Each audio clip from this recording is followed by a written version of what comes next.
This is the Extra Point Podcast. During this podcast, we will dive deeper into our Sunday teaching and share practical next steps for your faith journey. Now, let's kick off the Extra Point.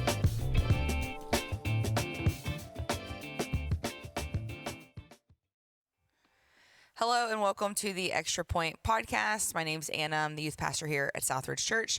Joining us is Scott, our lead pastor, and we are in a series called Headlock, the things that have a hold of you and getting those things out of the picture and what God has to say about those things. And we are looking this week, continuing to talk about things like possessions, materialism, finances, and how those things aren't necessarily bad for you, but they can actually be powerful tools that God wants to use in your life and in the lives of others around you. So as we reflect on this past Sunday, Scott, just as we consider how generosity reveals our spiritual health, what kind of main takeaways from generosity revealing our spiritual health do we want to maybe dive deeper in with our listeners today? Yeah, I thought one of the more helpful things that I uncovered in study last week was the principles that we saw behind giving in the Old Testament that all still apply in the New Testament. Because what has happened in the modern church is people want to, the Old Testament, I'm not under the Old Testament, I don't, and it's like, that's the wrong way of looking at the Old Testament. Just because you may not be under the Jewish law doesn't mean that God didn't have a whole lot of good ideas in there that you can definitely help to shape your life. And some principles that are transcendent whether or not you're under the law or not. And so I really thought uncovering a lot of that from the Old Testament was really important. And so I had the three key takeaways from the Old Testament is that generosity reveals your spiritual health. I thought it was really I guess I knew this, but I never tied it all together. Is that time and time again in the Old Testament when Israel was not being faithful to God, they were not giving. Right. And when they were being very faithful to God, one of the first steps that they did was to begin to bring the offering back to the temple.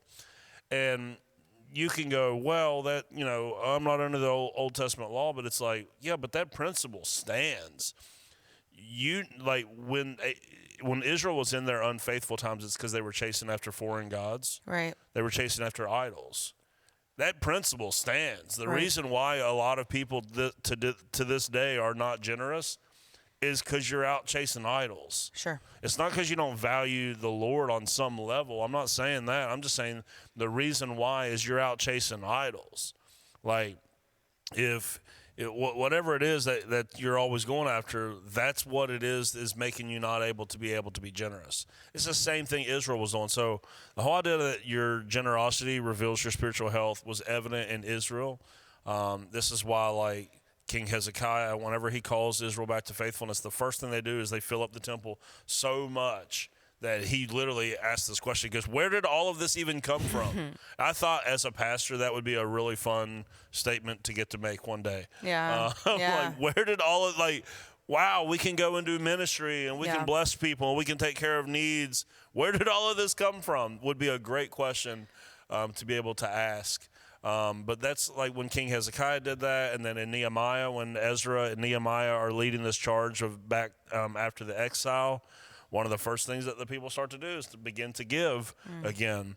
Why? Because spiritual health and giving are connected. There's no way to disconnect those, whether you're someone who is under the law or someone not under the law. You cannot get rid of the tie-in there, because it was evident in the New Testament as well. The people in the early church in Acts 2 and Acts 4, they were generous. Why? Because they were filled with the Spirit of God. Because this is what when God gets a hold of your life, everything else feels very small. Right. It's secondary. And for sure. You start going, of course. And again, I've said it this whole series, God is not against nice things. Right. He's not against you. He wants you to enjoy your life. This series is not making me rethink going on vacation this year. That's not the point. But here is the point. This is not to pat myself on the back, but just to give you practical handles of what we're talking about. I'm going on vacation this year. and I don't feel one bit of shame about it. Why? Because I'm putting God first in my finances all year long. Right. All year long. Like, our regular giving is like what it is. So I don't have to feel bad if my family goes out to dinner. I don't have to feel bad if I want to buy a new pair of shoes, because I'm taking care of the Lord first every single month. And he goes, all right, great. You now go and enjoy what it is that I've given you. That's the goal. Is like, see, a lot of people, they're going out and doing all this other stuff, and then God gets the back end, and you're either checking a box or you're not checking a box, and then you don't feel good about it. No, I did a sermon one time a couple years back. It was called "Have Your Cake and Share It Too." Like, that's what God wants you to do. Yeah, like, good. you get to eat a piece of the birthday cake, but you also get to give a piece of it in a way that's meaningful. That's how you actually enjoy it. Yep. Is when everybody begins to benefit from it. And so, like, those two things, or that one thing, the generosity reveals your spiritual health, is really, really vital, I think, for us to understand, because we can play a lot of spiritual gymnastics and go, oh, no, everything's right with me and the Lord. You go, I don't know, bro. Yeah. I don't know. And again, I'm not saying the amount that you're giving. Right. No. So the heart behind it all, because you Yes. might not be in a position to give the way that you want to give, but then that would mean that you would be a candidate for Financial Peace University. And that's what I think God would say. That's what faithfulness looks like. You're currently in debt and can't be generous, then begin to take steps to get yourself out of debt so that way you can be be generous. Don't go get yourself out of debt the way you can build bigger barns and go buy nicer toys. Do that so the way eventually you can be generous. That's what the process of faithfulness looks like. Is if you can't do it now, get yourself into a position where you can do it in the future. Your current situation doesn't have to be what it's like for the rest of your life. Right. That's not faithful either. If you just stay in debt and continue to live off credit cards or whatnot, the way you can do what you want to do, but then you could go, oh, but I don't have to give because the pastor said I'm in debt, and if I'm in debt, then I don't have to give.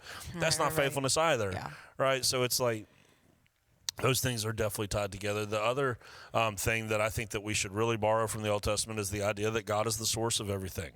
I don't think that most people in the New Testament church believe that or think much about that. Like, you didn't get where you are all on your own. What you have is all a product of God's blessing in your life. Yeah. And so when he asks you to be generous to his kingdom, you go, of course, yeah, it makes sense. It was yours anyways. You gave it to me. You're just letting me borrow it. I'm just giving you back a portion of it to show you that I trust you. That's not, that's, again, something that transcends whether or not I'm under the law or not under the law. So I can't use that excuse that people want to try to make. And then the third one, which I just think that this is so practical because we see it in the New Testament as well, is that God doesn't need your money, but people do.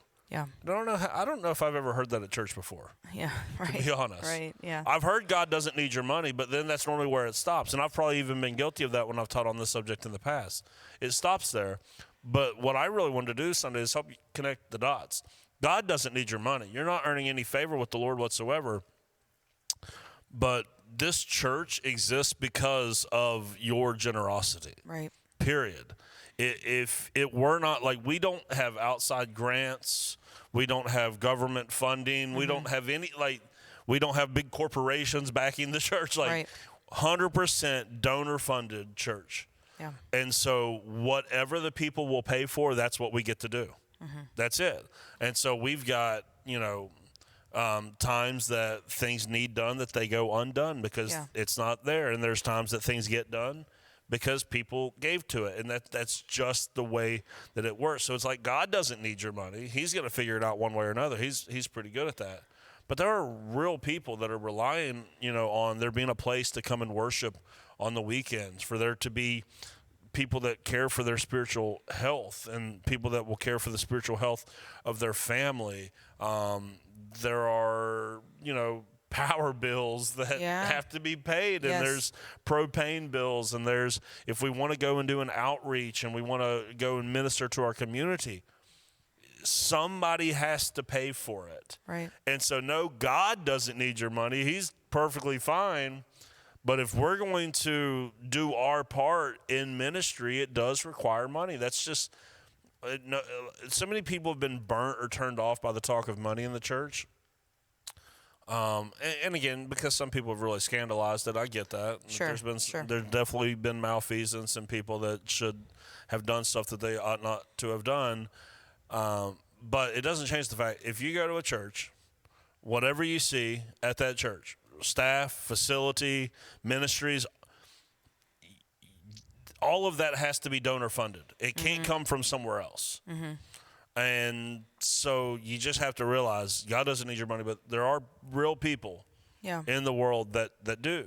That are counting on your generosity to make stuff like that happen. And I think that gets echoed also in the New Testament, because that was in the Old Testament. You know, they had people, God had people give. I read somewhere that the people of Israel were commanded by God to give almost 25 to 30% of their yearly allotment because of all the ways that these different things stacked on top of each other. Sure, so there was like a tithe, there was a temple tax, there was every third year there was a special. But it was all because they were supposed to support the priesthood, they were supposed to support the place of worship, and they were supposed to support the vulnerable in the community. All three of those things are still in the New Testament. So again, it doesn't matter whether you're under the law or not under the law. No, I don't think that modern day pastors are the Levitical priesthood. I think that's would be manipulation to say something like that. But it for me, it makes sense. And now I get that it feels a little self-serving whenever two pastors stand up here and tell you, like, you should give because it pays. But it's like, if you want your friends and family to hear the gospel message of Jesus Christ at your church, my guess is you want me to be prepared when you finally invite them and they show up. And I'm going to be my most prepared when all of my needs are taken care of. Like if I have to go out and find a second and a third and a fourth job to make ends meet, just the way I can preach the gospel on the weekends or whatnot, I'm not going to be at my best, period. That's just, and so that's what's like, you're going to want to invite your friends to our church. You're going to hope that we have someone that's full-time overseeing the music to make sure that it's done well. Because you want your friends and family to be impacted by it.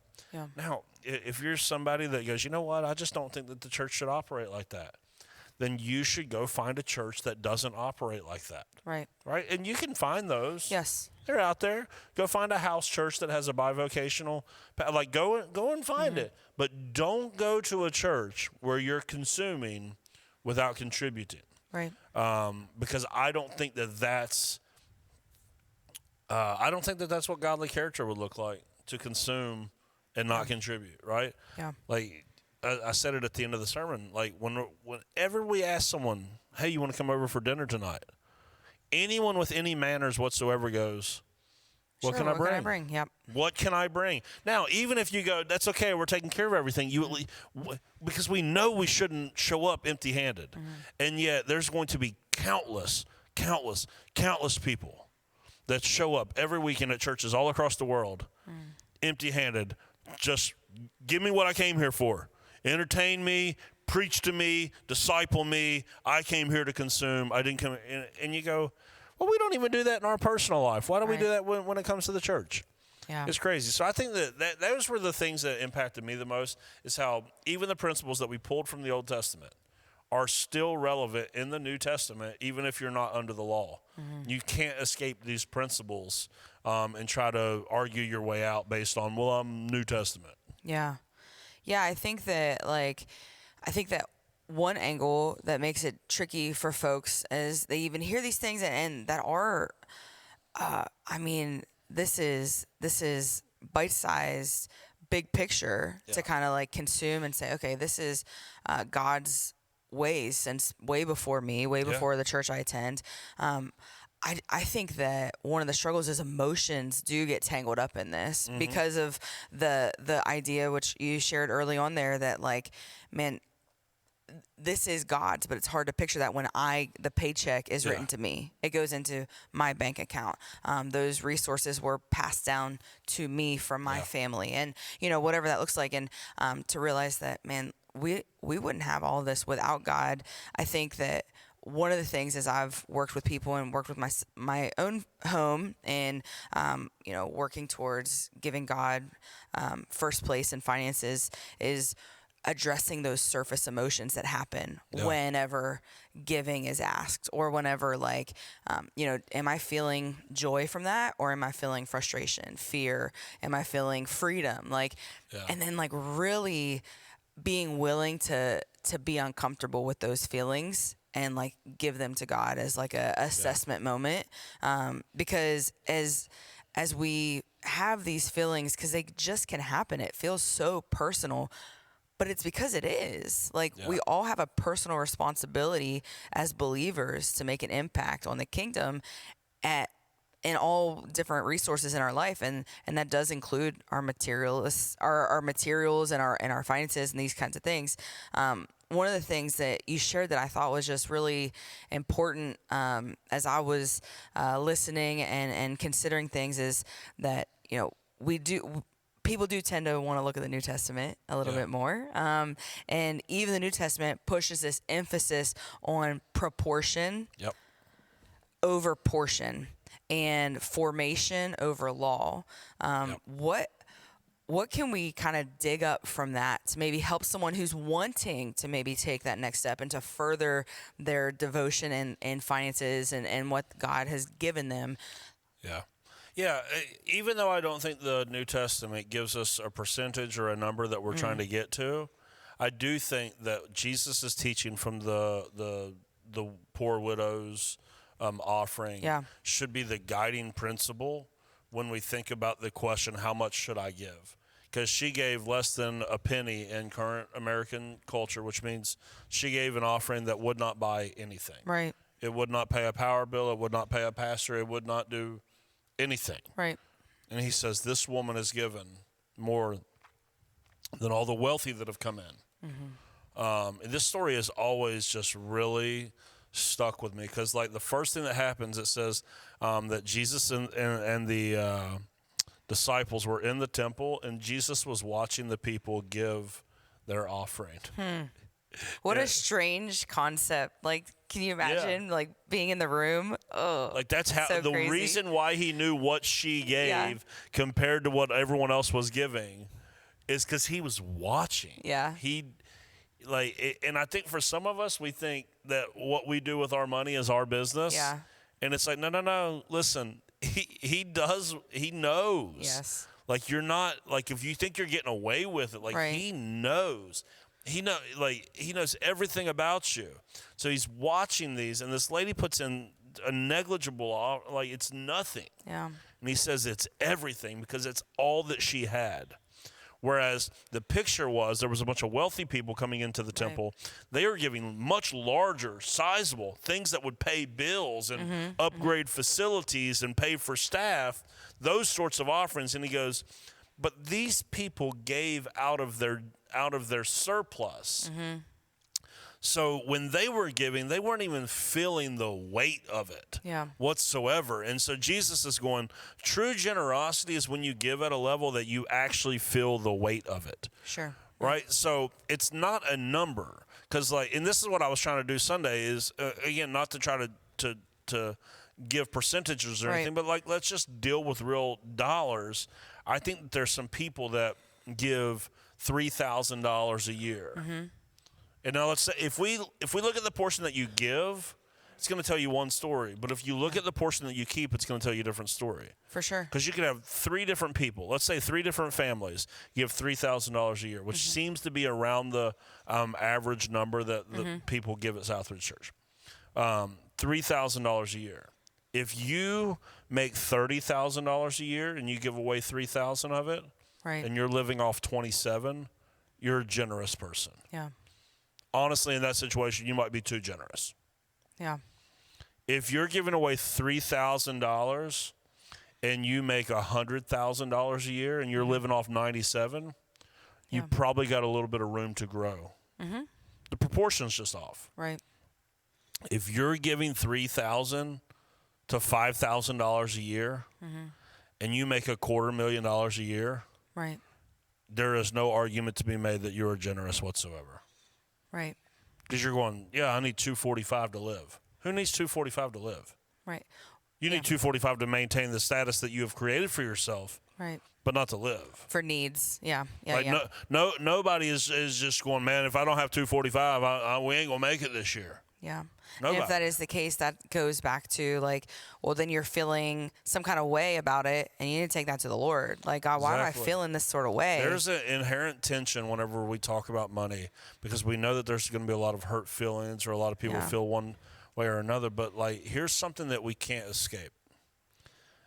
You know who never gets mad at me whenever we talk about money? Who? The people that give generously. Yeah. You can't escape that, can you? Yeah. Like, you're a very generous person. Yeah. You had no issue with yesterday's sermon. No, it was fantastic. Because your life is in alignment with it. And there's this tension that we go, if you're the one that's feeling it well up within you, why? Yeah. It's your literal, your physiology in that moment is telling on you that you know it's not right, and you know that you're out of alignment. Yeah. And so it's like, and there's this weird tension, because you want to try to give all the asterisks that you can to go, sure. I understand your situation. You've got college debt, and one day you'll be out of college debt, and I get it. And your husband's not on board with giving, and so that's difficult for you. And so you've got to find other ways or whatnot. And like, well, for you, you just lost your job. And I want to, there's all these exceptions again, because the New Testament isn't trying to give you a law that you have to follow no matter what situation you're going on in your life. But it's the thing that I mentioned in my second sermon of this series, and it's generous people. They are not looking for excuses not to give. They are looking for reasons to give. Right. People that are stingy and greedy and materialistic, they are looking for spiritual loopholes that will allow them to continue to stay the exact same. And that's the tension, like, because there's some people in here that when they heard yesterday's sermon, they were gonna. I felt like the wrong crowd was gonna catch strays. Yeah. And I just want to tell some of them, it wasn't intended for you. Right. Because God knows your situation. Right. But if you keep trying to put yourself into that category, and you know that ain't your situation, that's a problem, man. Yeah. Like if God is taking care of you and your family, at some point you've got to start looking outward to start taking care of other people. Right. Well, and I just want to add that, like, in this is the way that you're talking, the way that this teaching is, the way that, like, even, we're having this conversation, it's not to guilt anybody or to pressure anybody. It's literally because we want to see you grow. Yeah. We want to see your trust in God become something that is real and not just a hobby. Like, this is worth making changes, because as someone who has seen this develop in my own character, my own life, I can't imagine any other way now. Yeah. And there were times where it felt like guilt and pressure, but then once I allowed God to address those feelings and those emotions, and like kind of like be like, no, actually, like the moments where you look in the mirror and go, oh, I might be the problem, like, and truly take that on. Man, the freedom that really does come with that is unreal. If you'll see the topic of money as more of a spiritual formation topic, than anything, you'll begin to really understand what's going on. Because no one in the church wants me to skip over any other spiritual formation topic, period. Right? And we could get away from the topic of money, and I'll still tell you, your actions are still going to tell you your spiritual fervor in that moment, like how close to God you are. And it's like nobody, like, there will be people that you are stuck in something in your life that you will want pastoral counseling for. Oh, we're having trouble in our marriage, or our kids are acting wild, or whatnot. And like, you will want me to talk about that stuff. Yeah. But when it comes to money, people go, oh, no, I don't want to hear about that. We have to treat it like any other issue. Yes. That if you are out of alignment with God's will for your life and your finances, that's a spiritual issue. Spiritual issue. And so we should treat it as such. It's the same thing. If you knew someone that was getting drunk on the weekends and showing up on Sunday like everything was fine, Yeah. you would go, we should call those people out. We should talk about alcohol or drunkenness. Yeah. You go, well, why not call out the stingy people? Yeah. Oh, that's too personal. We talk about sex at this church Yeah. all the time Yeah. in sermons. I don't care to talk about that. Right. And for most people, they would rather talk about that than they would Yes. talk about money. Yeah. Because it's that one thing that, man, it tells on you so quick. Even though we Right. try to spiritualize it and go like, oh, but this or that, and no, bro, just the way that we spend our money tells on us. Yes. It tells the story of what is most important. Yep. Sure And does. listen, I'll say, if your travel budget this year is more than what you're giving to God's kingdom, your priorities are out of whack. Yeah. Your priorities are not. You go, oh, but I love the Lord. Tell that to your wallet. Yeah. Because it don't. Yeah. Like it doesn't show that.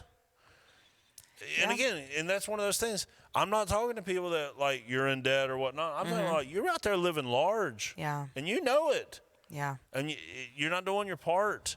Yeah. And you're trying to spiritualize it. And because I want to just hug people that I get it. You're in a tough situation.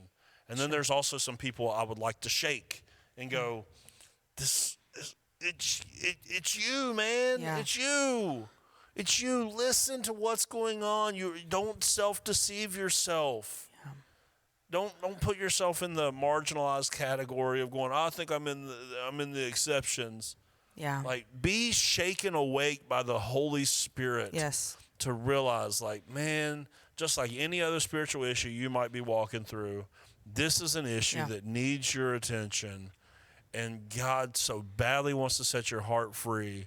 Because if not, money and possessions and the pursuit of all of that has a way of destroying you and your family. Yes. And this is the last thing that I would want to see happen to anyone at our church. Yes. It's for, I said it on a previous extra point. I've watched it. Right. I've watched as people's net worth rose. People that used to serve and attend this church every week. Yeah. They got a raise at work. They got a bigger house. Now they're out of church. Yeah. I've seen it happen, y'all. I promise I'm not just trying to get bigger offerings at this church. Right. I'm talking, No. I've got burdens for people For that sure. I've walked with that as soon as their life got better, they forgot about the Lord. And now their kids are being raised in godless homes. I have a burden for. I don't want that to be your story. Right. I want you to know exactly where you stand. And unfortunately, whether you like it or not, the way that you give tells that story. Yes. Yeah. I'll leave it at that. No, it's good. And so like for people who listen to this series who are tuning in to this episode now, like whatever practical change you need to make next, budget, planning, accountability, integrity check-ins, like whether it's debt reduction, Financial Peace University, automated payments, giving, whatever that is, make the decision to start that. Yep. Make the decision to start that. Pray about what that looks like. Pray about what that thing is. And sometimes you don't even need to pray. You already know. And if you already know, then go and do the thing. Because we know that a life in a headlock for anything besides being held by God is a life that is being sold short of the goodness of what God has for you and for those around you. And I think that this series has brought a lot of great conversation opportunities, and hopeful that many people who hear this will let this start to work and transform their spiritual growth as well. Thank you for this teaching. Thanks for this episode of The Extra Point. We would love for you to like and subscribe, share with a friend, maybe someone who you want to help check in with. You say, hey, I want to improve my spiritual integrity when it comes to finances, let's give this a listen and help me out. It's always better when we go through stuff together. We don't feel so lonely or alone or trapped. And so we're excited to go down this path with you as we continue. And we will see you next time. Thanks for tuning in to The Extra Point. Be sure to subscribe to the Southridge Church podcast and tune in every Wednesday for another episode of The Extra Point.